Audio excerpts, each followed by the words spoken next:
Muy bien, ya estoy de regreso. Les decía, recuerden en qué nos habíamos quedado.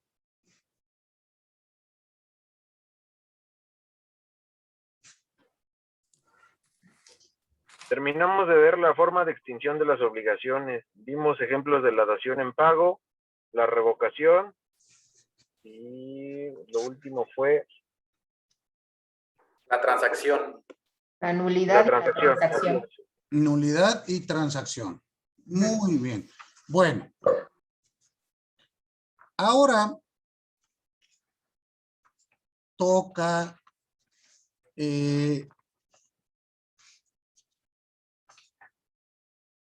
la oportunidad de analizar los diversos procedimientos que se siguen en nuestro Código Fiscal de la Federación. Como ustedes saben, hay diversos procedimientos fiscales.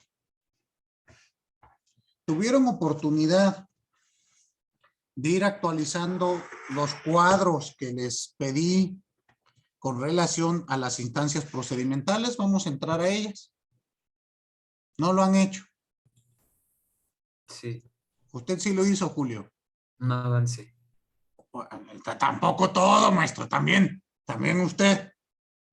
A ver, ¿con qué procedimiento iniciamos? De acuerdo ahí lo que viene en el cuadro. Según el cuadro, Ujú. segundos.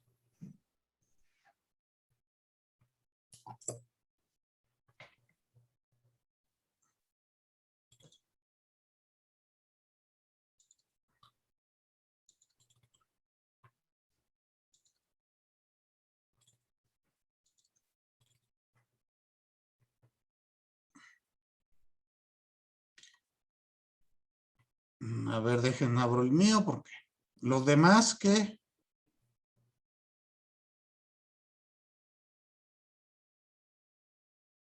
Listo. A ver.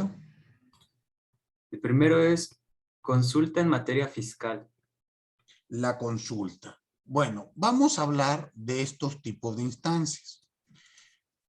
Primero que nada, es necesario definir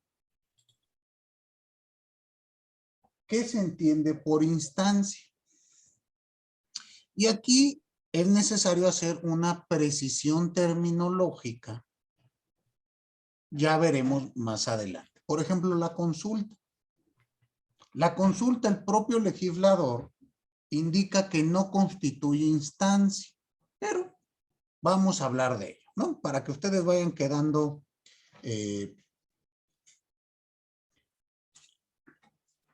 claros en el supuesto. Miren, primero definamos qué es un procedimiento. Bueno, perdón, ¿qué es el instar? Vamos a decir que el instar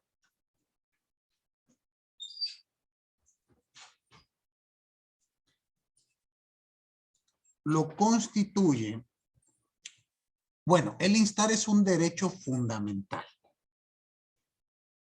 ¿Estamos? Este derecho fundamental lo tenemos establecido y consagrado en dos artículos. El primero es el artículo 8º constitucional, que se refiere al derecho de petición.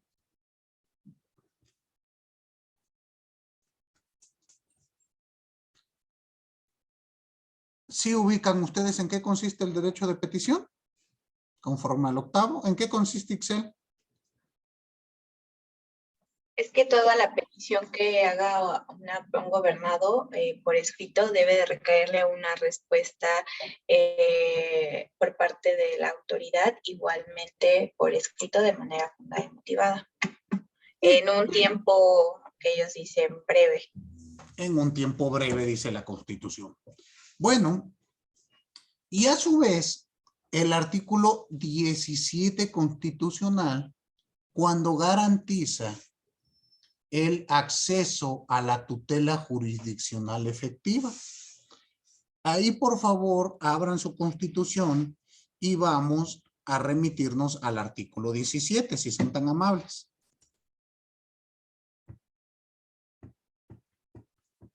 ¿Quién me ayuda dándole lectura al primer párrafo?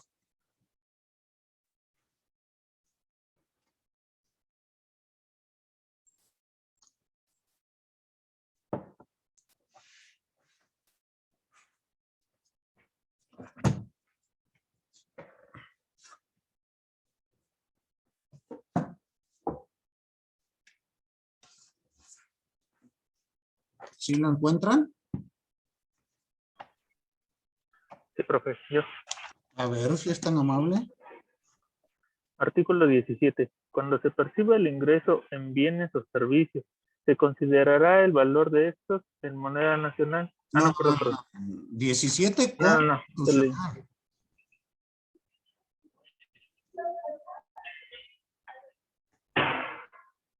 Que dice Ajá. que ninguna persona podrá hacerse justicia por ese, yo lo tengo yo. A ver. Dice, artículo 17, ninguna persona podrá hacerse justicia por sí misma ni ejercer violencia para reclamar su derecho. Toda persona tiene derecho a que se impartirlas en los plazos y términos que fijen las leyes, emitiendo sus resoluciones de manera pronta, completa e imparcial. Su servicio será gratuito, quedando en consecuencia prohibidas las cosas entre las partes, el debido proceso u otros derechos en los juicios o procedimientos seguidos en forma de juicio. Las autoridades deberán privilegiar la solución del conflicto sobre los formalismos procedimentales. El siguiente párrafo, el Congreso de la Unión expedirá las leyes. Hasta ahí. Vamos con este. Denme un segundo, déjenme conectar un cable porque me está mandando el mensaje Zoom que mi conexión está inestable. Un segundo.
A ver, ahora sí ya se me escucha y se me ve bien. Perfecto. Este artículo, el primer párrafo del 17 constitucional, junto con el octavo, establecen el derecho fundamental al instar. ¿Qué quiere decir este derecho? Instar quiere decir solicitar de un tercero para que éste a su vez realice algo.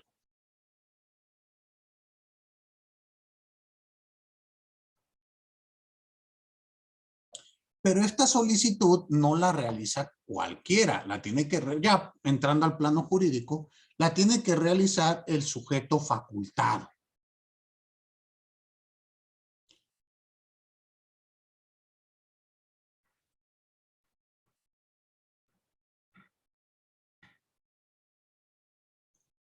Y se tiene que realizar ante la autoridad competente. ¿Estamos de acuerdo? Por lo tanto,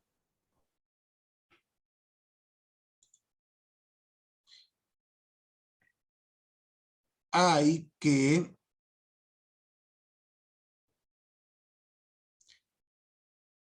entender lo siguiente. Piensen ustedes esto. Si yo estoy, imagínense siendo un chamaco de 13 años, y yo estuviese en la casa de mis padres viendo el televisor. Si mi padre, bueno, perdón, si pensemos que mi madre o mi abuela me dijese, Adrián, ¿qué haces? Pues aquí viendo la tele, estoy en la sala. Pero no mañana tienes examen. Denme un segundo. Estaba hablando de este derecho del instar. Entendámoslo que el verbo instar viene de un castellano ya prácticamente en desuso en México. En México ya es raro que se utilice este verbo. Pero si buscamos sus acepciones, instar quiere decir solicitar para que un tercero a su vez haga algo. Les decía yo, piensen que estoy en casa de mis padres viendo el televisor y llega mi abuela y me dice, Adrián, ¿qué estás haciendo? Viendo la tele, abuelita. Pero no, mañana tienes examen. ¿Sí? ¿Y por qué no estás estudiando? Ahorita estudio, abuelita. Y mi abuela me contesta, Adrián, te insto para que estudies. ¿Qué está ocurriendo en este ejemplo que doy? Lorena, ¿tú qué notas que ocurre? Que le está insistiendo para que haga una actividad, para que estudie en este caso. Ok, le pregunto a usted misma, ¿mi abuela es sujeto facultado para pedirme esta actividad? Pues en teoría no. ¿Por qué no? Sería su papá o su mamá, menos de que a ella la hayan facultado. Ok, pues pensemos que en mi casa sí lo podía hacer, porque tiene razón, ¿no? Depende cada casa. En la mía sí tenía la facultad. Entonces sí. Yo soy autoridad, bueno, yo soy el sujeto obligado a acatar esto. Usted como niño, sí. Exacto, como niño. Entonces veamos cómo van surgiendo estas circunstancias. Pasémoslo al plano legal. En el plano legal, el sujeto facultado tiene que realizarlo. Tiene que ejercer su derecho de instar. ¿Qué pasa si este derecho no es ejercitado por un sujeto facultado? ¿Qué ocurre?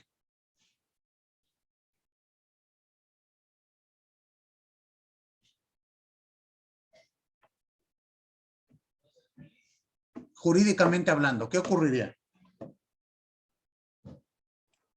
Pues es un acto ilegal, ¿no? No tanto como ilegal. No le darían curso por no tener interés.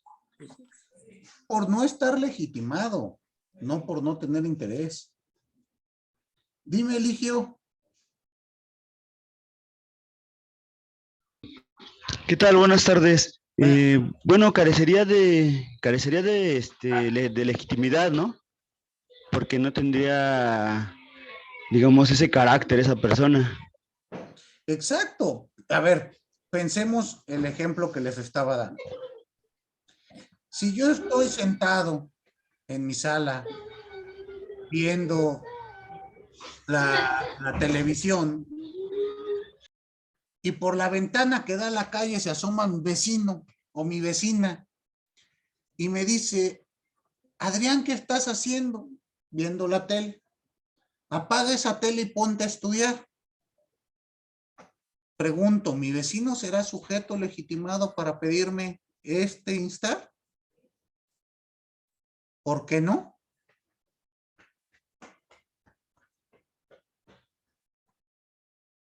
¿Quién de ustedes me contesta? vínculo jurídico con esto? No la escuché. Porque no tiene un vínculo jurídico directo. Pues porque no tiene dentro de su competencia, porque no está legalmente facultado, o en el caso que yo doy, pues porque no pertenece a mi familia, ¿no? ¿Puedo válidamente, como decían hace un segundo, desestimar su instar?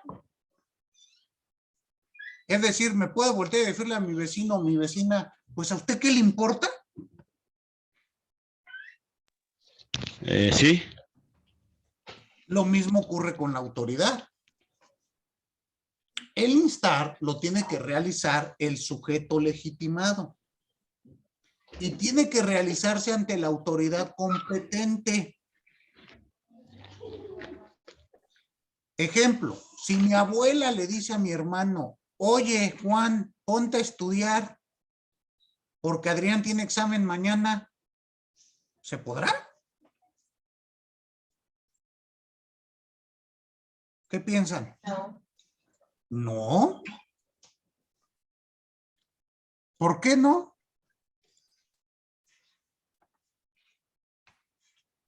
¿Qué ocurre en ese caso?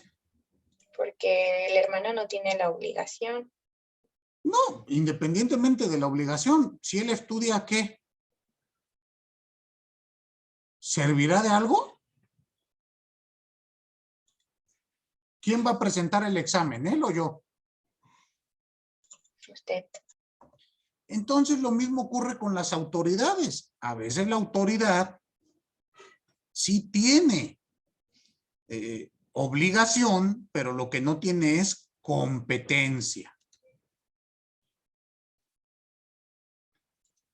Entonces vean cómo el instar va a tener de la mano los siguientes elementos.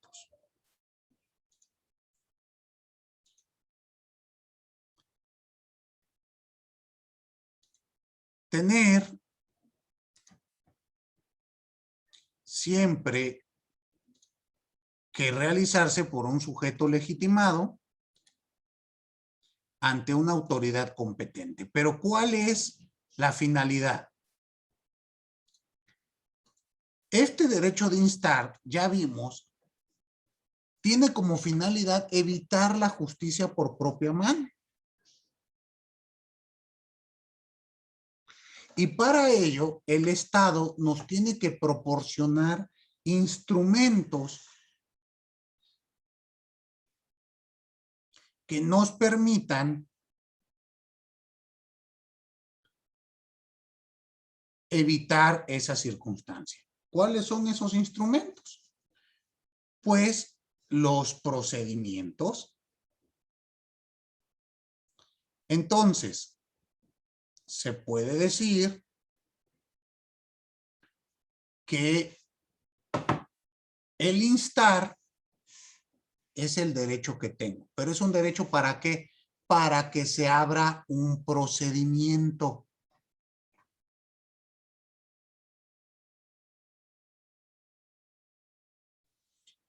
Entonces, vamos a ver que no es cualquier tipo de derecho el instar, es un derecho fundamental que se encuentra garantizado en nuestra Constitución, es decir, tiene una jerarquía muy alta. Este derecho es irrenunciable, inalienable, imprescriptible. ¿Queda claro? Ninguno de ustedes puede celebrar un contrato conmigo diciéndome que no me va a demandar el día de mañana, ¿o sí se puede? No. ¿Por qué? Porque usted no puede renunciar a su derecho de instar. ¿Queda claro? Pero ahora bien, este derecho de instar, les decía, tiene sus garantías en el artículo 17 y primero constitucional. Esa es una garantía primaria, pero a su vez tendrá una garantía secundaria en los códigos procedimentales. ¿Cuáles son estos códigos procedimentales? Pues en nuestro caso, el código fiscal de la Federación.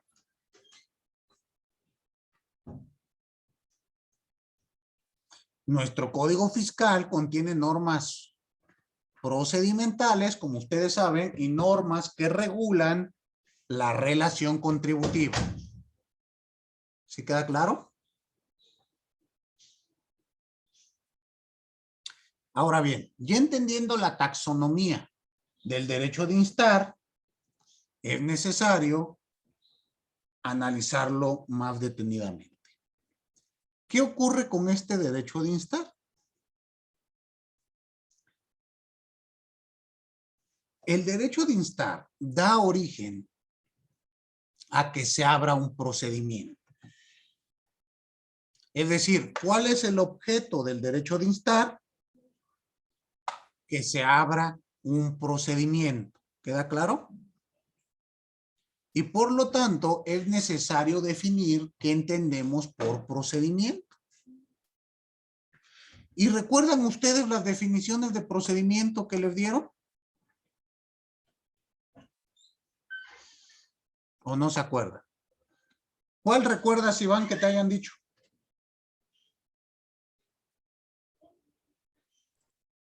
Pues, no sé, recordando mis clases de teoría del proceso, es un conjunto de fases que lleva un litigio. Ok. ¿Y entonces cuál es la diferencia entre el procedimiento y el proceso?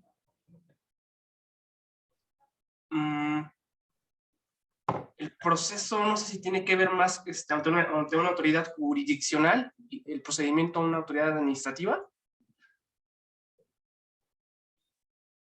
Tienes algo de razón en lo que dices, pero está ocurriendo como el burro que tocó la flauta. A ver, trata de darme algo más. Ok. A ver, piensa lo siguiente. Ubica lo que ocurre ante la Junta todavía hoy en día, las controversias entre el trabajador y los patrones ante la Junta de Conciliación y Arbitraje.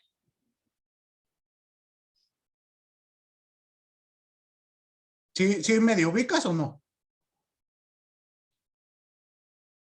No. ¿No sabías que puedes acudir a la Junta si te despiden injustificadamente? Ah, sí. Ya lo entendí, sí, ok. Bueno, ¿la Junta de Conciliación y Arbitraje qué es? ¿Un órgano jurisdiccional o un órgano administrativo? Pues ya jurisdiccional. Ahora.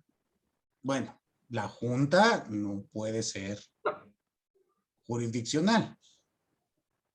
Hoy en día hablamos de tribunales laborales. Sí, eso. Son distintos. Yo te estoy hablando de la Junta. La Junta no es administrativo, ¿no? ¿Y lo que se hace ante la Junta entonces es proceso o procedimiento?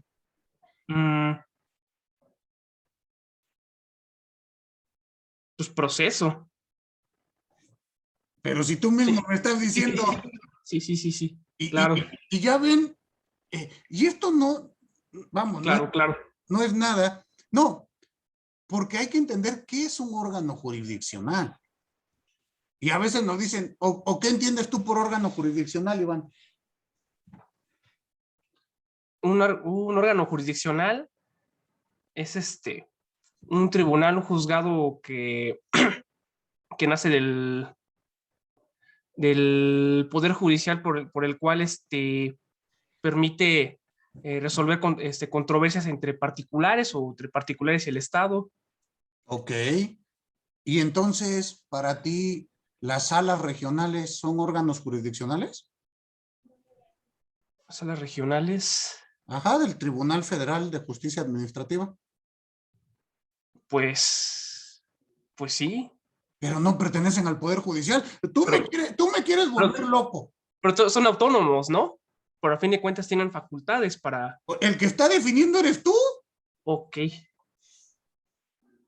Órgano jurisdiccional es el que está en el Poder Judicial, porque judicial y jurisdiccional empiezan con ju, maestro. Entonces, ya. Y este problema de no poder determinar qué es un procedimiento y qué es un proceso nos perjudica en materia fiscal. Porque fíjense cómo cambia. En materia civil, en materia penal, pues creo que no hay problema, ¿no? Y eso, comillas enormes. Pero en materia fiscal, nosotros tenemos problemas porque vamos a abrir procedimientos fiscales y después también tenemos procesos fiscales. Y entonces ahí viene esta confusión terminológica que nos lleva a, pues muchas veces a no entender. Miren, pensemos lo siguiente. Piensen que Álvaro me dice, oiga maestro, ¿cuántos libros tiene ahí en estos libreros que tiene? No sé si esto se le puede llamar biblioteca, pero pensemos en estos 3 libreros que tiene ahí. ¿Cuántos libros tiene? Le voy a decir, híjole Álvaro, ni idea, nunca los he contado. Vamos a hacer un ejercicio. ¿Sale? Tú empiezas por la pared de allá y yo empiezo por esta pared. Y vamos contando. Álvaro llega, cuenta hasta el otro lado, llega a la pared de la derecha, yo llego a la pared de la izquierda y le digo, Álvaro, tengo 525 libros. Y Álvaro me dice, no, maestro, nada más tiene 420 libros. ¿Qué creen que haya pasado en esto que acabo de comentar?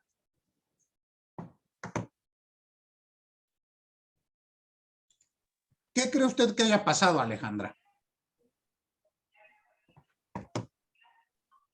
Pues existió alguna confusión o que alguno de los dos se le haya ido contar algún estante. Bueno, pensemos que no somos tan limitados del cerebro, Álvaro y yo, y que sí sabemos. Probablemente algunos bueno, se me ocurre que alguno de ustedes consideró en contar algunos libros en conjunto. O sea, por ejemplo, 3 tomos y eso para ustedes uno solo y tal vez para la otra persona no. O sea, hay confusiones entre el concepto de qué se consideraría para usted un libro y para la otra persona cuál es un libro, ¿no? O inclusive pueden tener revistas y no se consideran libros, entonces no se contaron. Y aquí viene entonces el primer gran problema. Como acertadamente dijo Alejandra, lo primero que tenemos que hacer es definir qué es libro. ¿Están de acuerdo? Sí, tener clara, ¿no? La idea sobre... Y lo mismo aquí. Bueno, ¿qué es instancia? Y si decimos que la instancia da origen a un proceso, perdón, a un procedimiento, que el objeto de la instancia es que se abra un procedimiento, pues tendremos que definir qué se entiende por procedimiento, porque si no ocurre la confusión. A esto, bueno, ustedes han de saber, Perelman le llama el acuerdo previo con el auditorio. Para entender las definiciones, bueno, para entender las figuras es primero ponernos de acuerdo en definiciones. Muchísimas gracias, Alejandra.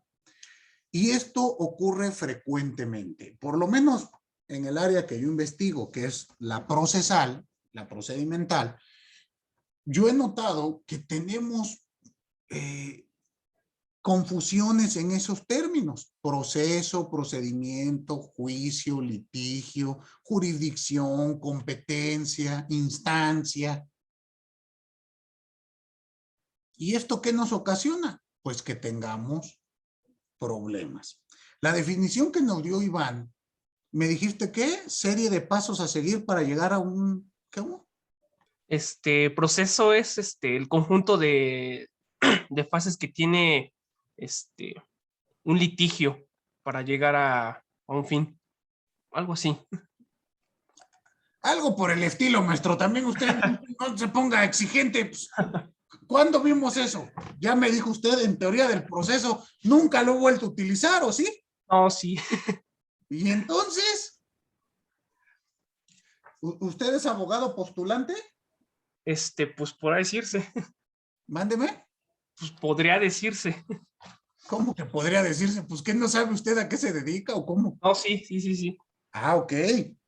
Y entonces cuando usted llega a un lugar dice, pues yo no sé si esto es proceso, procedimiento, juicio, litigio, controversia, sepa la chica, pero yo meto mi escrito y gano. No, no tanto, sí. ¿Y entonces? Pues yo creo que o sea, en esencia sí sabemos diferenciar el proceso del procedimiento, pero yo creo que a nivel técnico, o sea, hay características que nos hacen identificar uno de otro. ¿Y cuáles son? No sé, se me ocurre que el procedimiento nos lleva a un fin específico. Y el proceso a otro.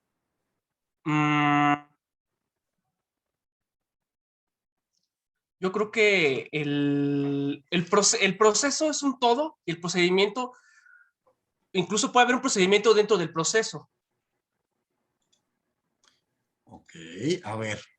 Dígame, por favor, y los demás, esto es para todos, ¿no? Dígame, por favor, si a usted cuando le explicaron en teoría del proceso, o a mí me pasó en procesal penal, procesal civil, les dibujaron algo así.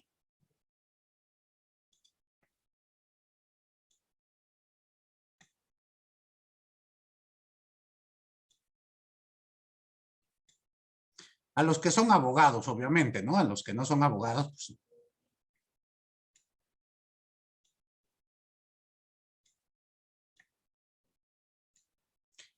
Fíjense, les comento.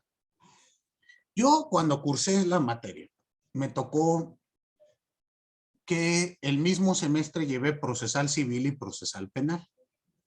Y eran en horas continuas, a las de 7 a 8 procesal penal, y procesal civil de 7 a 8 y de 8 a 9 procesal penal. ¿Estamos? Entonces, en mi primer clase, de 7 a 8, el maestro de procesal civil dibujó algo como lo que les acabo de enseñar. Y me dijo, el proceso civil, y lo dibujó aquí en grandote con letras rojas, me dijo, el proceso civil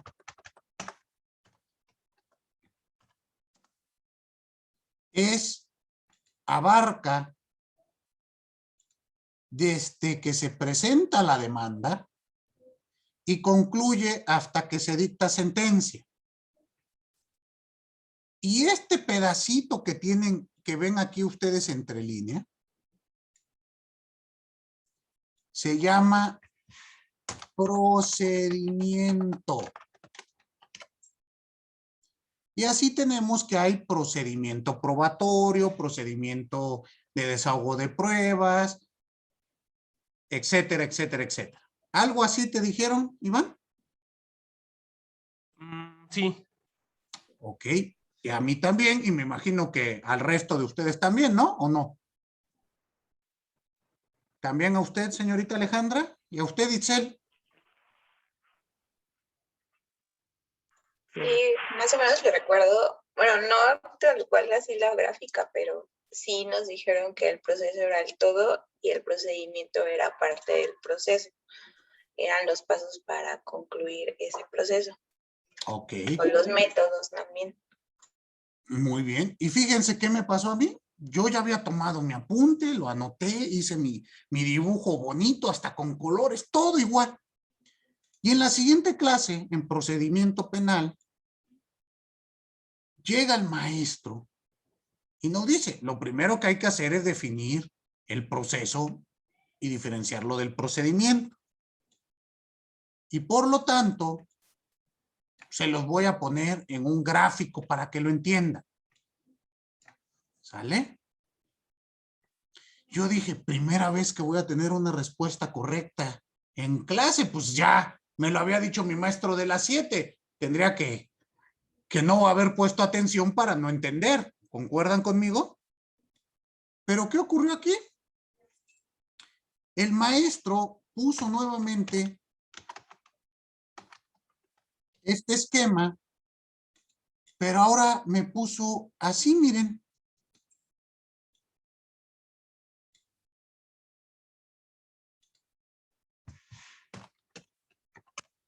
Y me dijo, el procedimiento inicia desde la denuncia o la querella y termina hasta la ejecución de la pena. Y el proceso es únicamente un pedacito de todo el procedimiento penal.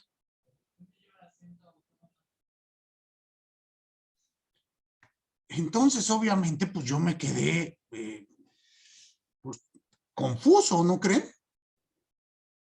Me quedé confundido. ¿A alguno de ustedes les pasó algo similar? ¿A ti también, Julio? ¿Igual en penal? Igual en penal. ¿Y qué pasó? ¿Qué hiciste? Investigué, busqué diversas definiciones y de todas ellas tienen similitudes y pude notar que ninguna va a decir lo mismo que el otro autor. No es tan fácil desmenuzar una materia de la otra. Por ejemplo, el procedimiento me quedó claro que tiende a ser un conjunto de formalidades o de trámites incluidos dentro de un todo, mientras que el proceso es el conjunto de actos concatenados encaminados a llegar a un fin, por decirlo de una manera muy general. Exactamente, es que me están diciendo ustedes generalidades, no me están dando definiciones. Tenemos un aviso. A ver. Nos están avisando por parte de nuestras autoridades que ya se encuentra abierto el sistema de evaluación docente, por lo cual se les invita cordialmente a que expresen su opinión. Recuerden que es muy importante su opinión respecto de todo lo que están viviendo en nuestra universidad, en nuestras aulas, y nos comparten el vínculo. ¿Ya lo vieron? Viene en el chat de nuestra reunión de Zoom.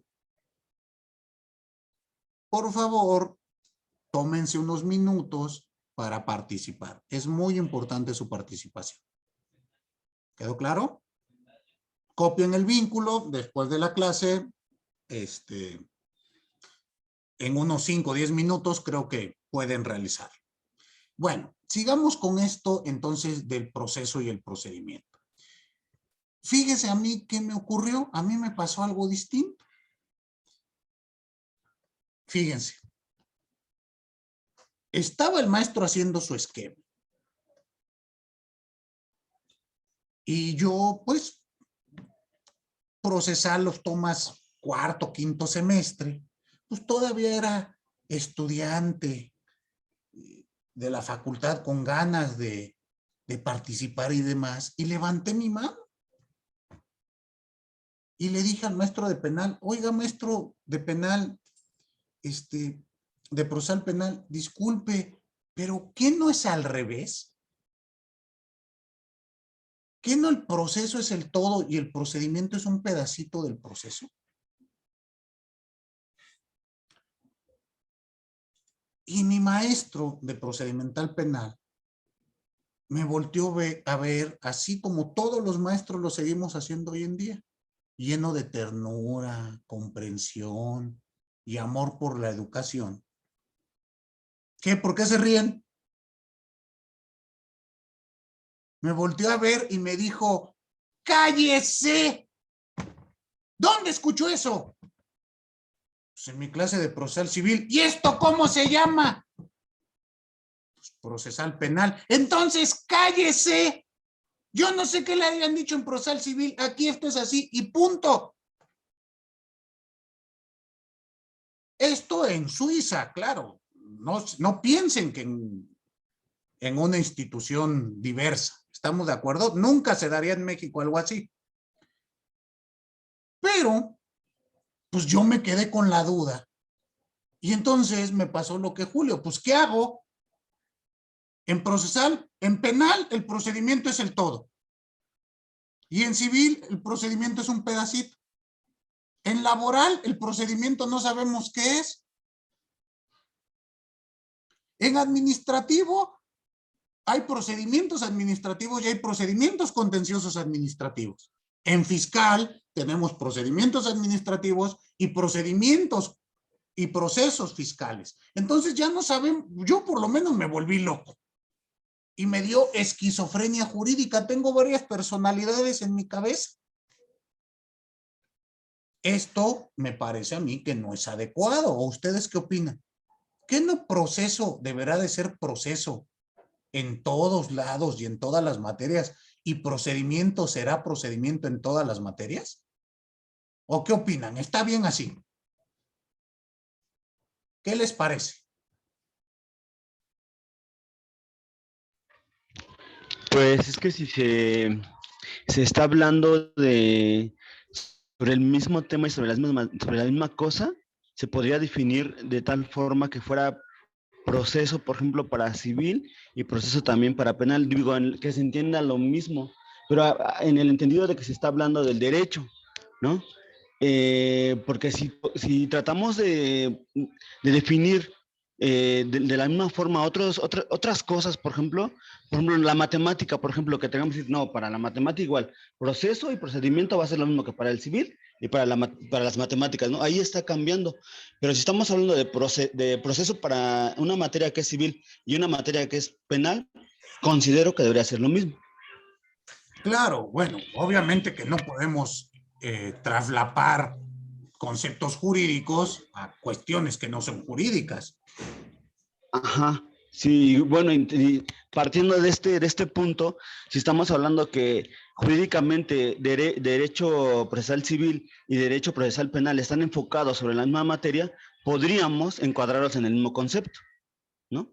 Claro, pues es que es lo propio, si no imagínense cómo estudiaríamos la figura, se haría un caos. Por lo tanto, es necesario definir el procedimiento. El procedimiento es el género.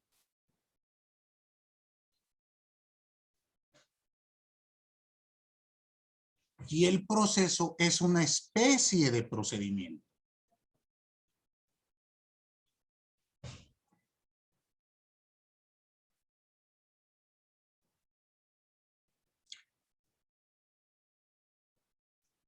¿Cómo vamos a definir al procedimiento? Bueno, vamos a definirlo diciendo que es una secuela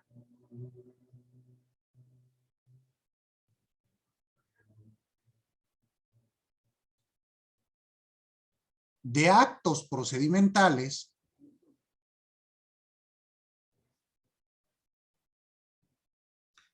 conformados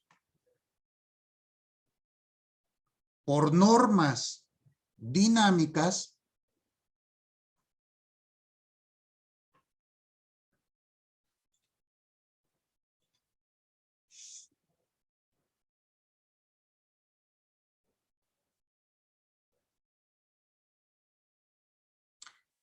que realizan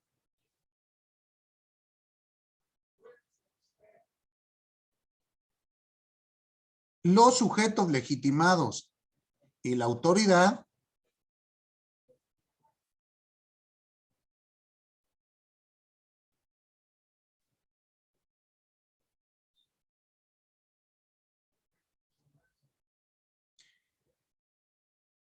para que se emita un acertamiento.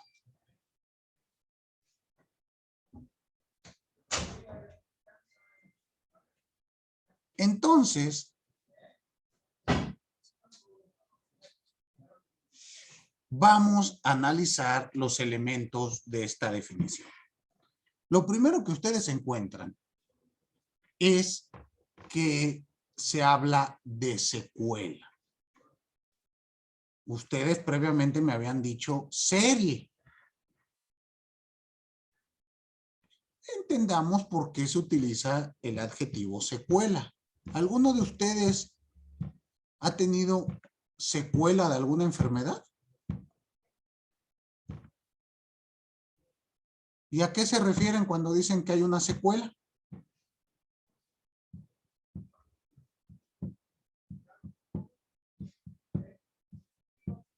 ¿Es una consecuencia? Consecuencia de algo previo, ¿no? Entonces aquí debemos de entender que es una secuela de actos procedimentales. ¿Por qué no una serie? Porque una serie tiene la característica de ser ascendente o descendiente, donde el elemento que continúa tiene un valor mayor o menor del elemento previo. En nuestro caso no es así. La primera etapa procedimental vale lo mismo que la segunda, pero la segunda es una secuela directa de la primera. Es consecuencia lógica de aquella. ¿Sí queda claro? Y después dice, ¿de qué es esta secuela? Pues de actos procedimentales constituidos por normas dinámicas. Y aquí hay que entrar a la división que han hecho grandes autores respecto de las normas en el sistema jurídico. Aquí propiamente es un estudio positivo. Hans Kelsen, en su teoría pura del derecho, en su teoría general del derecho y del Estado, divide a la norma o al sistema jurídico en dos grandes tipos de normas: norma estática y norma dinámica. Las normas estáticas son aquellas que no dan la idea de movimiento. De ahí su nombre, estático. La norma dinámica es aquella norma que da la idea de movimiento. Entonces, llevémoslo a cabo de la siguiente forma.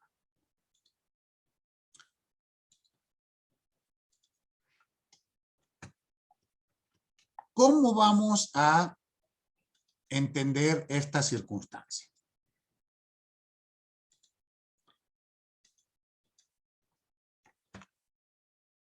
Piensen ustedes que una norma es estática cuando no señala los diversos elementos que debe contener cierta institución jurídica. Pongo un ejemplo. Los requisitos para contraer matrimonio son A, B, C, D, F, G. ¿Esa norma les da la idea de movimiento?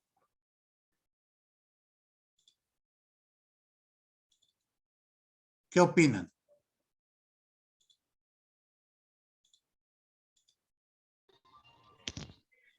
No, porque ya los tiene establecidos, o sea, ya los está señalando. Sin embargo, bueno, en este caso, ¿no? Podría ser otro ejemplo, digo, si cuando dice, pero si pasa esto, ocurre esto, ¿no?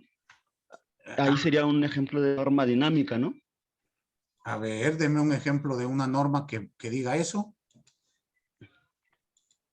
Por ejemplo, en materia penal, ¿no? Por ejemplo, comete el delito de homicidio al que priva de la vida a alguien, ¿no? Pero se puede calificar qué tipo de homicidio es doloso o culposo. Pero ahí Pues, donde está el dinamismo. Que da la variante, ¿no? Que, o sea, o por ejemplo, en el de... O sea, me refiero que te da la posibilidad de que pueda ser A o B, ¿no? ¿Pero por qué? Comete el delito de homicidio el que priva de la vida a otro. ¿Dónde es A o B? Bueno, no es ejemplo, sino por ejemplo, estaba el de... Bueno, a lo mejor en algún delito donde pueda, no sería la lesión, por ejemplo, una lesión en este caso, ¿no? Si lesionas a una persona tienes una pena de, depende, si tarda en cicatrizar durante 15 días, antes de los 15 días, es una pena de tal. Si la lesión aumenta, es una pena de tal. Entonces ahí sí hay variantes, ¿no? Pero no hay dinamismo. ¿Dónde lees tu dinamismo? Si cada uno es una fracción distinta. No. Veamos. Bueno, es que en este supuesto... Veamos este mismo ejemplo. No. Hay una norma que dice, los requisitos para contraer matrimonio son A, B, C, D, F, G. ¿Están de acuerdo? Establece o estatuye una institución jurídica, en este caso, matrimonio. Pero veamos qué ocurre aquí. Hay una norma que dice lo siguiente. Para contraer matrimonio es necesario pagar derechos, llenar una solicitud, llevar actas de nacimiento, comprobante de domicilio. Una vez que se junte todo esto, se le entregará al oficial del registro civil. El oficial del registro civil valorará o calificará si se cumplen con los requisitos o no. Una vez realizado este primer tamiz, citará a los contrayentes en día y hora establecido. Llegado el día y hora establecido, le explicará a los contrayentes, bueno, los identificará, les explicará la trascendencia del acto que se va a celebrar, pedirá la presencia de 2 testigos, leerá en voz alta el acta correspondiente y los declarará marido, bueno, esposo y esposa, o esposos. Les pregunto, ¿esto que acabo de señalar les da la idea de movimiento? ¿O no? Pues esta es una norma o son un conjunto de normas procedimentales. ¿Sí se dan cuenta cómo ellas hacen el cambio de un estadio jurídico al otro? Llegan solteros, salen casados y va avanzando. Lo realizan las partes, los sujetos procedimentales y la autoridad. Entonces, únicamente llamaremos procedimiento aquel donde se estén estos actos procedimentales regulados con normas dinámicas. ¿Quedó clara la idea del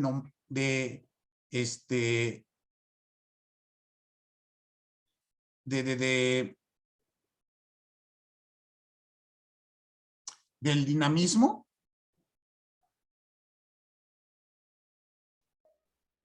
Tienen una secuela. ¿Cómo? Es que son, como decía, ¿no? Que tienen una secuela. Cada paso depende del anterior. Ok, sí, exactamente. Por eso el primer elemento es que es la secuela. Pero sí quedó clara la idea del dinamismo normativo.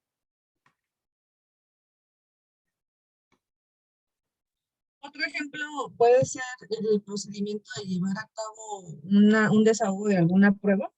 Por ejemplo, Claro. la testimonial, ¿no? Ahí es donde te sigue. Bueno, hay una serie de pasos para poder desahogar específicamente una prueba. Pero quítense la idea de una serie de pasos a seguir para algo, Es una- porque eso no les dice nada. O sea, a ver, cuando yo voy al baño y hago del baño, también tengo una serie de pasos para llegar a un fin. Y eso es Son procedimiento. requisitos, entonces. Secuela de instancias dinámicas para llegar a un acertamiento. Si no, nunca lo van a entender. Si se siguen quedando con la idea de serie de pasos a seguir, nunca van a entenderlo. Háblenlo con términos jurídicos, porque a mí el que me interesa es el procedimiento jurídico. ¿Están de acuerdo?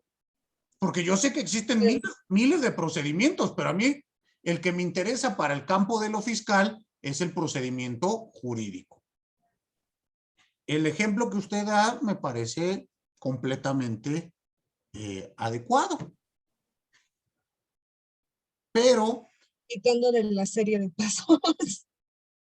Quitándole la serie de pasos. Además, quedamos que no es serie, es secuela.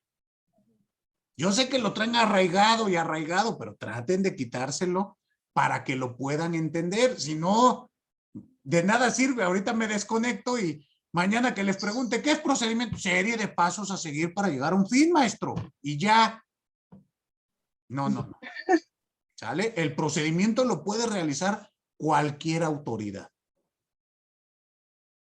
Legislativa, administrativa o judicial. No importa. O organismos constitucionalmente autónomos.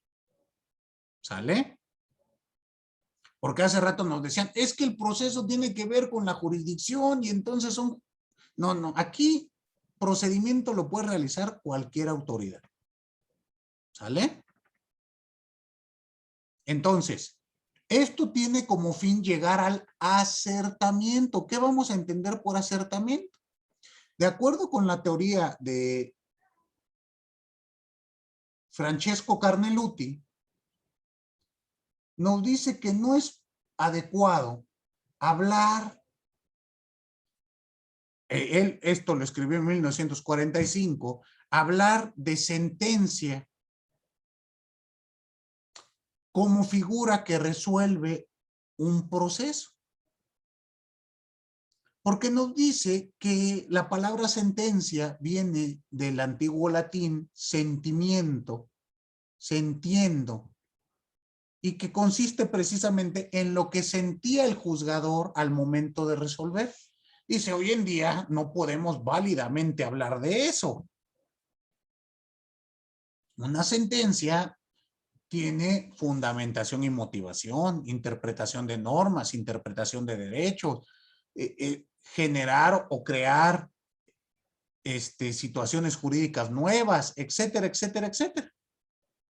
Y por lo tanto, él nos dice, hay que utilizar la palabra acertamiento.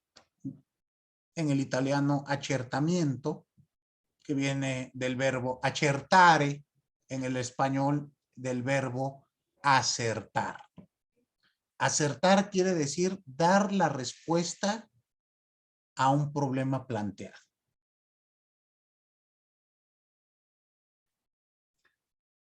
Con esto se crea o se formula en Italia la escuela, bueno, la teoría del acertamiento procedimental, que es la que estamos retomando nosotros. Todo procedimiento tiene como finalidad que la autoridad me resuelva algo. ¿No creen? Que me dé una respuesta. Porque si no, ¿tendría sentido el procedimiento? No. Entonces, con esto podemos concluir lo siguiente.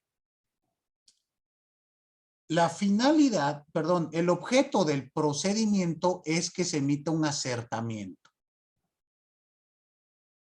El objeto de la instancia es que se abra un procedimiento.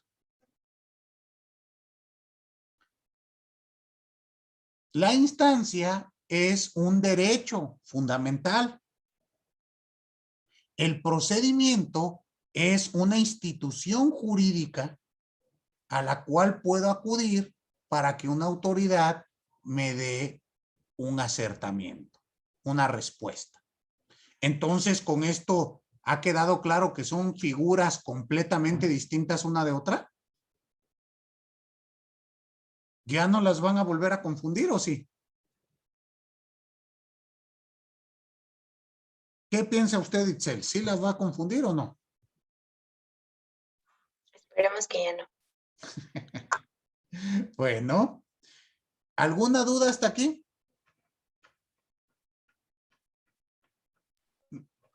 Profesor, una cuestión, perdón. En cuanto a la idea del dinamismo normativo, es cuando los sujetos cambian de una situación a otra. Por ejemplo, en este ejemplo que nos dio del matrimonio, ¿no? O sea, llegaban solteros y salían casados, ¿no? Cambió su situación, ¿no? De solteros a casados. Ahí es cuando se da en este supuesto este dinamismo normativo. Bueno, no siempre. Puede que también se te niegue lo que pides. El dinamismo normativo no tiene que ver con el sentido del acertamiento. ¿Están de acuerdo? Yo puedo hacer un procedimiento solicitando que se me condone una multa. ¿Estamos de acuerdo que es una secuela de actos procedimentales para que la autoridad me diga sí o no? Si me dice sí, y si me dice no, no le quita la naturaleza dinámica. Lo que tiene la naturaleza dinámica es la norma, no el sentido del fallo. ¿Sí quedó claro? Sí. Sí, profesor. Perfectísimo. Bueno, Gracias. pues les agradezco a todos ustedes su participación el día de hoy y nos vemos la próxima semana. Gracias, buenas noches. Muchísimas gracias. Gracias. Hasta luego. Buenas noches.